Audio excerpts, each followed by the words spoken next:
Welcome to Worthy Ones, the video series where each and every week I share with you all the newest issue ones that I read for the current comic book week and deem them worthy or not worthy. I'm Mike Spider Slayer. Welcome back to Comic Book Corner 2.0. If you love daily comic book content, you like me helping you make decisions on what comic books to buy, and you've been watching for a while, guys, hit that subscribe button. Hopefully everyone had a wonderful Thanksgiving. And let me just tell you, I had a good one. And I've been doing lots of shopping too for Black Friday and everything else. But this week we got some cool number ones to discuss. So without further ado, let's go ahead and get started with this week's episode. Our first number one issue that we're talking about this week is I Saw Santa, a Spawn Universe Christmas story, issue 1, 48 pages for the price of $6. This one is written by Chris Killen and Andrew Sanders, and the art is done by Thomas Nelchlik. I don't know if I said that right. Nevertheless, there is no Spawn character to be found in here, but it is a very dark book about a story of a boy who was very pissed off at Santa Claus because he leaves coal in his stocking every year in hopes that he gets better. And this boy wants nothing more but to get revenge on good old Saint Nick. And this book opens up with a crazy murder scene that happens, and the investigators are trying to find out who caused this murder. And you found out kind of like the origin story of this murderer and how Santa Claus came across this little boy or this murderer when he was a little boy, and he actually witnessed this murder happening. It was a very intense and very dark story. The kid is like super creepy and whatnot and asks Santa for all these absolutely disgusting weapons and tools to kill people with, and just an insane comic book. But you know what? It was absolutely worthy. What a book to kick off the holiday season, right? Holy cow. But I loved it. It was really well paced. It was balanced. It was very interesting to see Santa Claus's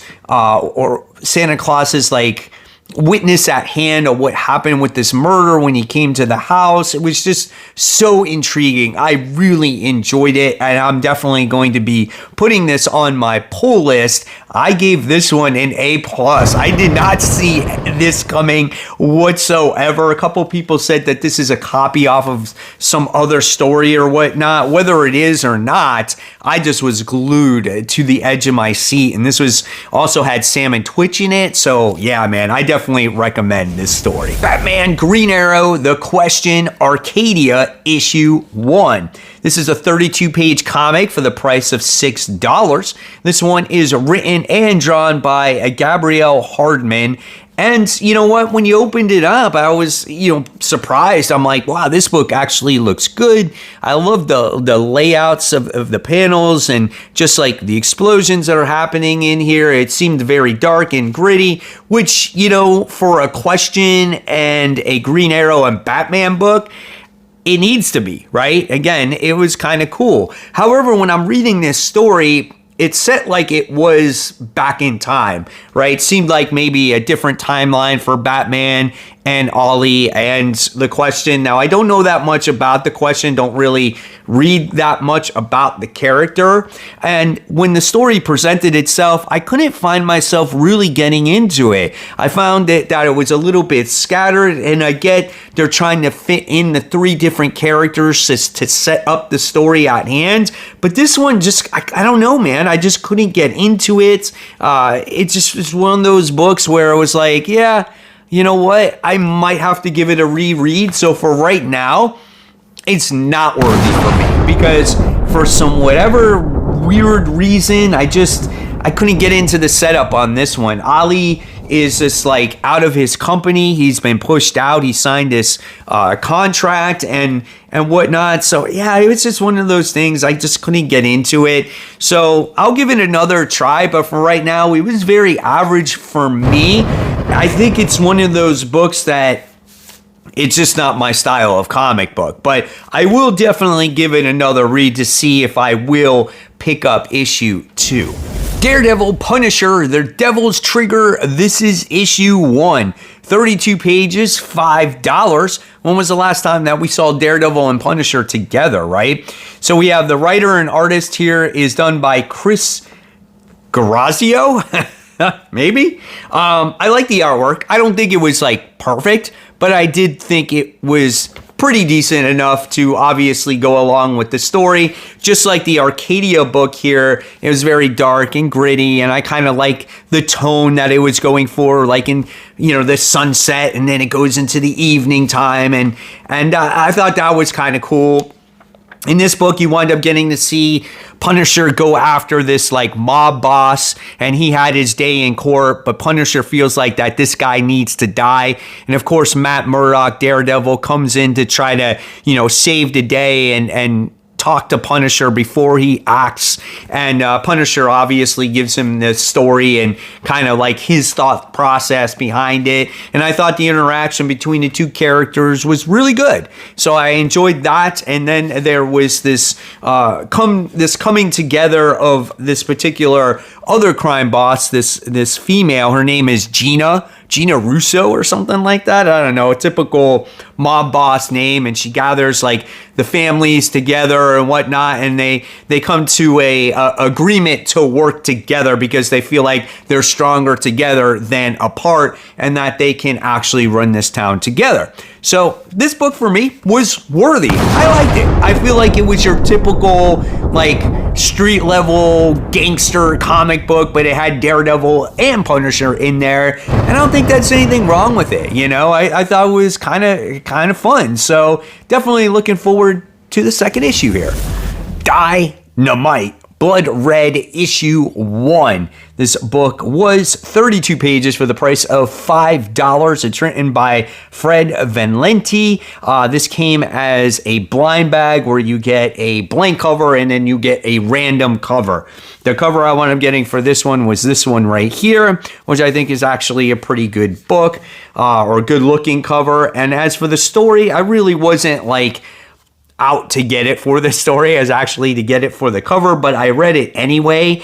And it's very hard for me to get into the Vampirella books in general, or a lot of Dynamite books. I don't always feel like when you start a new story, they're never like really reader friendly. And I felt like the art was a little bit off in this book.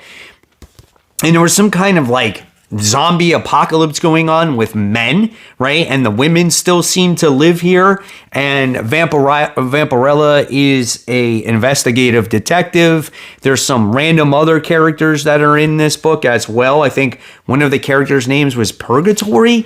And then all of a sudden what happens is like this UFO comes crashing down, and then it's like, it looks like they have to investigate, obviously, why this UFO came crashing down. And I just couldn't get into the book, man. I just felt like it was not worthy. It was just very weird to me and different. And I couldn't understand what was going on. So it just wasn't really new reader friendly. I couldn't find myself getting into the characters at all. And I find this common theme when it comes to the Vampirella books just in general. Like, I think the character is really cool, and I wish someone would write her in a way that you could really, you know, sink your teeth into her, you know, like pun intended there, right? It's just like, I just can never get into it just because I feel like I can never get into the characters, and I feel like it's hard to get into this character. So unfortunately, in very many levels, this book fails for me. This one gets an F, and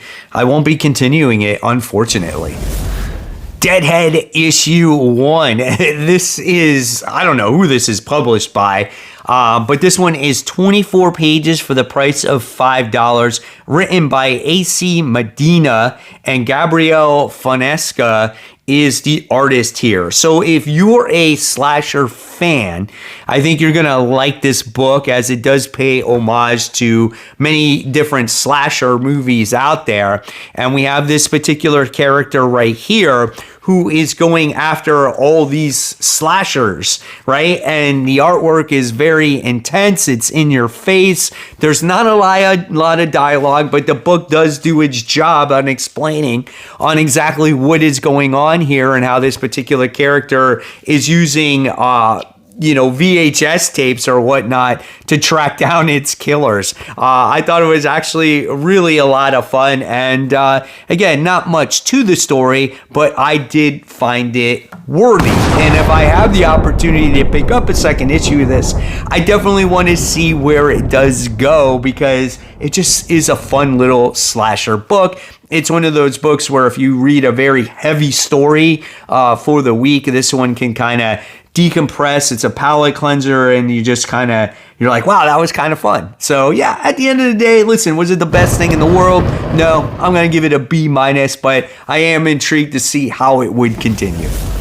Arcadia, this is issue 1, obviously. 32 pages for the price of $5. Roy Miranda is the writer, along with Inca Miranda. So I guess they're related, right? When you open up the book, the artwork is actually good. I do like it. And this is a book that takes place on Earth well into the future, right? In this series, or in this story, the humans are all dead. You can look at us as like dinosaurs, and there are these other forms of, you can't say that they're robots, but they're another form of species, right, that know of the humans and of the world, but they don't even know themselves how they've actually gotten onto Earth. But the way that they are birthed is they are birthed through these, which are called these super dragons.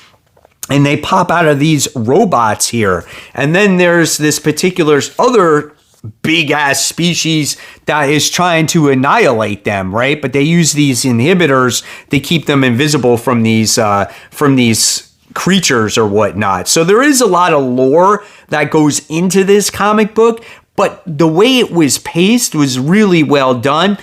And there's this other thing, if these creatures pass away, there's these little pearls within their brains. And when they like burn out, that's when this particular species dies, right? So it's just a very different and interesting comic book. The cool thing, what they did, is that they put a QR code in the corner, and while you're reading it from like this point on, there's like a soundtrack that goes with it. So while you're reading, and it's just very soothing and relaxing, and I found it very entertaining, right? And I really enjoyed it. This was one of those books that definitely surprised me, because again, this is just kind of something that happens in the future with like Earth, right? And then the more and more you read about these characters in this species, the more and more that you want to know about them. So I'm definitely going to be on board with issue 2 with this comic book. So this one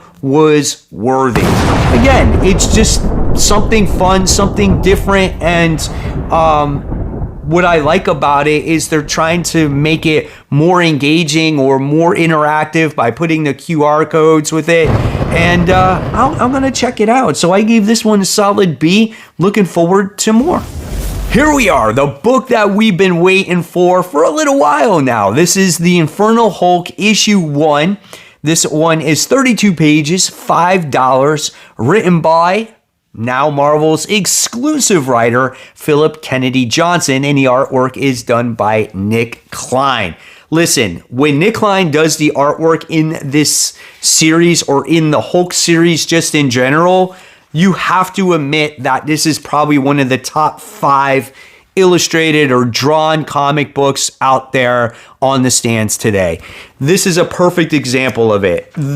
Just the way the Hulk looks in this, just the grotesque things that happen to certain characters, the 2-page spread explosions, like this is what you pay the money for. Not like in the last series where all you saw was just a carousel of rotating artists and Nick Klein is there every once in a while, right? Kind of stringing you along. And as long as you get Nick Klein on the art and the story doesn't drag on, this book is absolutely worthy. So if you read the last volume of The Hulk, you're going to know exactly what's going on, right? You wind up getting to see the eldest take possession of the Hulk body, and now Banner is no longer to be found, and everybody is confused. Everybody is like, I thought the Hulk was a good guy. So you wind up seeing the military go after him and everything, and then you wind up getting to see the Hulk transform these soldiers into his monsters, and just absolutely insane. The cool thing about this is that it does seem like this could cross over into like other titles, or maybe it's better off saying that other characters could come in to this story as we read along, like the Fantastic Four, the Avengers, Spider-Man, Captain America. We shall see. This was a good first introductory issue. Just let's hope it doesn't stall like the last volume did for me, and the art doesn't change all the time. For right now, after this first issue, I gave this one an A+. Let's keep the momentum going here. So there you guys have it. There are my thoughts and opinions on this week's newest issue ones. Tough week because you got to squeeze it in there with the holidays. Hopefully you guys did enjoy those holidays like I said earlier. I'll leave you more content right here. I got a couple fun videos for you. One I did on Thursday, one I did on Friday. Hopefully you will check them out. And as always, guys, support the local comic shops. Keep buying, keep collecting, but always read your comics so we can have great comic conversation just like we did today. Guys, thank you so much. I'll see you on the next video.